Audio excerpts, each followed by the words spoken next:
ایک مجھے جو چیز بہت خوف دلاتی تھی نا، جب میں میوزک بہت سنتا تھا، میں نا ریجیکٹ کرتا تھا ٹوٹلی ان لوگوں کو جو کہتے تھے یار یہ مت سنا کرو، یہ حرام ہے، یہ وہ، میں کان ہی نہیں دھرتا تھا.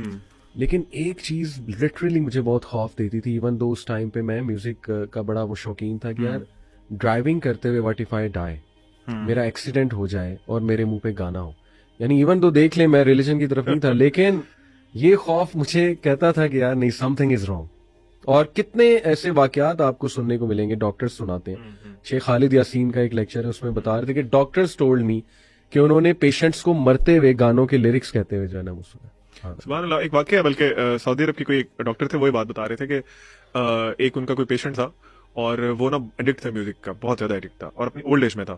اس ایج میں بھی اس کو تھا کہ میں نے میوزک سننا ہے. تو مرنے سے پہلے لوگوں نے کیا کیا کہ جو اس کے گھر والے تھے، جس طرح ایک سیریمونیل ہوتا ہے کہ انہوں نے قرآن لگا دیا کہ اس کی طبیعت کافی خراب ہے تو یہ ٹھیک ہو جائے. اس نے روکا ان کو کہ اس کو بند کرو اور فلاں سنگر دوبارہ اس کے گانا سٹارٹ کرو، اور اسی حالت میں اس کی موت ہو گئی. تو دیکھیں لوگ یہ بڑا سمجھتے تھے کہ جہاں تک علی بھائی آپ شروع میں ایک بات کر رہے تھے نا، اسلام اللہ کے نبی صلی اللہ علیہ وسلم ڈرانے کے لیے بھی آئے تھے اور خوشخبری سنانے کے لیے بھی آئے تھے. آپ صرف خوشخبریاں نہیں سنا سکتے اور نہ ہی آپ صرف ڈرا سکتے ہیں، لیکن ڈر بھی ضروری ہے. جس طرح لاسٹ پوڈ کاسٹ میں ہم نے بات کی تھی کہ ایمان کے یہ دو جو ہے نا مومن کے پر ہوتے ہیں، خوف اور رجا. اب دیکھیں آپ لوگوں کو اگر اس میوزک سے ڈرائیں گے نہیں اور بڑا ایک سافٹ کارنر رکھیں گے نا کہ نہیں کوئی بات نہیں، اٹس اوکے، کوئی بات نہیں، آپ رہنے دیں، ٹھیک ہے، چلتا رہے گا، تو لوگ کیسے ریالٹی کو پائیں گے؟ ان کو کیسے سمجھ آئے گی کہ یار یہ دس از ناٹ دا وے جو ہم نے چوز کیا. تو میرا خیال ہے کہ آپ کو رائٹ ناؤ جتنا جلدی ہو سکتا ہے اس کو چھوڑنا ہے، because this podcast is another reminder out of so many reminders جو اللہ تعالیٰ نے آپ کے یہاں بھیجے ہیں. Exactly you have to take action right. دیکھیں ہم اس میں نہیں جا رہے میوزک حرام ہے حلال ہے، وہ ایک الگ بحث ہے اور ہم نے اس پہ کیے. ہم یہ کہہ رہے ہیں کہ دیکھیں define your end goal today. If it is peace and security, if it is success, if it is جنہ، if it is coming out of pain, regret and fears, then قرآن از دا وے فارورڈ. لیکن otherwise music سنتے رہیں، کوئی مسئلہ نہیں. اگر آپ نے یہ چیزیں آپ کو نہیں چاہیے، the choice is yours. Music کے نقصانات بھی تو دیکھیں نا. ابھی ریسنٹلی کچھ دن پہلے نا میں ایک پوڈ کاسٹ سن رہا تھا استاد ٹیم ہمبل کا.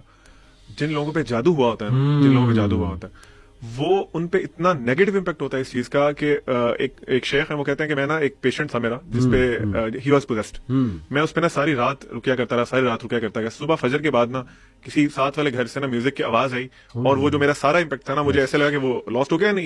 جن واز بیک آن ہم. تو یہ جس طرح ذیشان بھائی بھی شروع میں بات کر رہے ہیں، دس از ریلیٹڈ ٹو سارسری. اور جن لوگوں پہ جادو ہوا ہوتا ہے وہ تو سبحان اللہ ہی نہیں، آپ سمجھ لیں کہ شیطان آپ کو پوزیس کر لیتا ہے. میں آپ کو ریئل بات بتاؤں، اور میں چاہوں گا ذیشان آپ کا بھی ایک واقعہ ہے اس کا، رقیہ کا، وہ ضرور سنائیے گا اف یو آر کمفرٹیبل. مجھے خود ایک یوتھ نے کہا کہ سر پتہ نہیں عجیب بات ہے کہ پورن دیکھنے کے بعد and after relieving my self نا میرا میوزک سننے کا دل کرتا ہے. یعنی میوزک اس ٹائم نا مجھے ایک الگ ہی وہ چس سیریسلی دے رہا ہوتا ہے. یعنی آپ امیجن کریں شیطان اس وقت فل حاوی ہوا ہوا ہے، ناپاکی کی حالت ہے، اور اس میں وہ کہتا ہے مجھے میوزک مزید جو ہے نا وہ ڈوپامین یا وہ ایک چس والی فیلنگ. میرا نا قرآن کا جو ایک اللہ تعالیٰ نے مجھے ایک نیا ایکسپیرینس دیا قرآن مجید کے ساتھ، اس کی پاور کو ایکسپیرینس کرنے کا. یہ کووڈ کے دن تھے، ہماری فیملی میں ایک مسئلہ ہوا جن پوزیشن کا، اور آج آ کے جو اسکالر سے مشورہ ہوا مجھے یہ ایڈوائس دی گئی کہ آپ جو ہے نا وہ رقیہ کریں، کیونکہ جو خاتون تھیں وہ پردے دار تھیں اور مجھے وہ جانتی بھی ہیں، تو ان کے گھر والے انکمفرٹیبل تھے اس چیز سے. اچھا یہاں پہ ایک چیز میں تھوڑا سا کلیریفائی کر دوں. دیکھیں ایز مسلمز ہمارا ایمان ہے کہ جادو ایگزسٹ کرتا ہے. سورہ بقرہ میں اللہ نے بتایا ہے وَيُعَلِّمُونَ النَّاسَ السِّحْرَ. تو پہلی بات تو آپ یہ ذہن میں رکھیں کہ یہ کوئی فوک لور یا فیبل نہیں ہے. میوزک ایگزسٹ کرتا ہے، جادو ایگزسٹ کرتا ہے، اور یہ ہماری ایمان کا حصہ ہے. نمبر 1. نمبر 2، دوسری بات آپ یہ سمجھیں کہ جادو ایک کانٹریکٹ ہے جن کے اور جادوگر کے درمیان. یعنی کہ جادو کو آپ ڈیورس نہیں کر سکتے جن سے. یہ بات سمجھنے کی کوشش کریں. اور یہاں پہ جن سے مراد جو شیاطین ہیں، جو ڈیمنز ہیں. یہ میں کیوں بات کر رہا ہوں؟ بیکاز میں نے ابھی پہلے بات کی کہ میجک کا اور میوزک کا بہت گہرا تعلق ہے. جو دیکھیں جس طرح انسانی روح کو تسکین ملتی ہے قرآن مجید سے، اس کا ایگزیکٹ اپوزٹ ہے شیطان کے ساتھ. شیطان کین ناٹ اسٹینڈ دا قرآن. آپ یقین کریں کہ کٹنگ لانگ سٹوری شارٹ، مجھے رقیہ کرنے کا ایک موقع ملا اور ملٹیپل ٹائمز میں نے رقیہ کیا کیونکہ وہ میرا فیملی کا کیس ہی تھا. اور رقیہ تھوڑا بتا بھی میں ہماری آڈینس کو شاید نہ دے دوں, رقیہ کوئی یہ نہیں ہوتا کہ کوئی خاص چیز ہے. رقیہ کا مطلب بیسکلی یہ ہے کہ وہ آیات یا قرآن مجید کا کوئی بھی پورشن آپ کسی بندے کے سامنے جو کہ یا تو پوزیسڈ ہو یا اس کو کوئی فزیکل پین ہو یا کوئی اسپرچل مسئلہ ہو, یعنی کہ اللہ نے قرآن سورۃ الفاتحہ کا ایک نام شفا ہے. قرآن مجید کو خود اللہ نے جو ہے وہ شفا سے تعبیر کیا ہے قرآن مجید کے اندر ہی, تو اس کو ریسائٹ کرنے کو رقیہ کا ایکٹ کہتے ہیں, اور وہ اللہ کی اجازت سے اگلا بندہ ہیل ہو جاتا ہے. دس از واٹ رقیہ از. اچھا, جو شیاطین ہیں وہ رقیہ اور اذان اور اقامت وہ یہ برداشت نہیں کر سکتے. اور آپ یقین کریں رقیہ کرتے ہوئے میں نے دو چیزیں بہت پروفاؤنڈ دیکھی. نمبر ون, رقیہ کرتے ہوئے میں نے جو میرے سامنے جو کیس تھا اس میں پوزیشن ہوئی ہوئی تھی, جو ہاتھوں کے سائنس تھے علی بھائی وہ سارے وہ تھے جو کہ میوزیشینز کرتے ہیں. یعنی کہ ٹو مائی سرپرائز اس میں سے اکثر سائنس مجھے نہیں پتا تھے, اور جب میں نے آ کے بتائے تو مجھے پتا لگا یہ تو میوزیشینز کے سائن ہیں. And she was an elderly lady. She was an elderly جو lady. میوزک شاید وہ اس طرح نہیں, وہ ان کا میوزک سے دور دور تک کا کوئی تعلق نہیں تھا.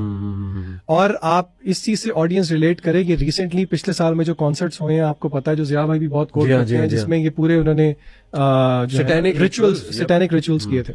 اچھا, اور دوسری بات جو میرے لیے پروفاؤنڈ تھی وہ قرآن مجید کی تاثیر تھی.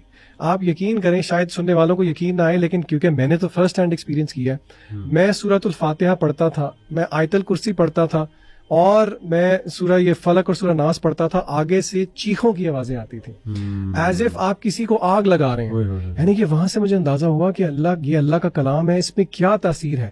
اور آن دا کنٹری پھر مجھے شرم بھی آئی کہ دیکھو کہ یہ اس میں اتنی تاثیر ہے قرآن مجید کے اندر کہ اگر یہ شیطان کو آگ لگا سکتا ہے تو یہ ہماری روحوں کو کیوں تسکین نہیں دے سکتا. اسی لیے یہ بات سمجھنے کی کوشش کریں کہ اگر ہم میوزک سن رہے ہیں, we are opening doors to شیاطین.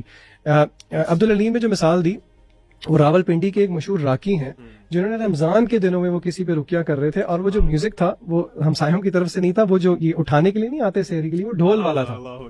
وہ کہتے ہیں میرے 4-5 گھنٹے کی رقیہ کی محنت پہ پانی پھر گیا اس ایک ڈھول والے کی وجہ سے. تو آپ اسی کا تعلق ہے پورنوگرافی سے بھی, بے حیائی سے بھی, باتھ روم میں دعا نہ پڑھ کے جانا, غصے کی حالت میں بہت زیادہ ہونا, موسیقی کا ہونا. یعنی کہ اگر آپ کے گھر میں میوزک ہے, it is an open door for شیاطین کہ وہ آپ کی زندگی میں انٹرفیئر. بالکل ایسے آپ جتنی چاہے ایکسیس دیتے ہیں ان کو, پھر آپ کے جو مسئلے مسائل ہیں وہ بڑھتے جائیں گے, کم نہیں ہوں گے. تو ڈیفینیٹلی یو ہیو ٹو. یہاں پہ ایک اور ڈسکلیمر میں دے دوں, میں کوئی آفیشیل راکی نہیں ہوں, کیونکہ ایک دو دفعہ میں نے جب بھی پہلے کوٹ کیا تو بہت سارے جو ہے نا, نہیں, رقیہ ہر مسلمان کر سکتا ہے, ہر مسلمان, چاہے ہر مسلمان گناہ گار ہے. یہ آپ نہ کہیں کہ جی ہم تو نیک نہیں ہیں, کوئی بھی اس چیز کا دعویٰ نہیں کرتا کہ ہم نیک ہیں, بلکہ یہ قرآن مجید کا ایک حق ہے کہ ہم اس کو ایز رقیہ بھی یوز کریں. تو آپ صورت وضو کر کے اپنے پیاروں کے لیے, اپنے پیاروں کا حق ہے کہ ہم خود ان کے لیے رقیہ کریں.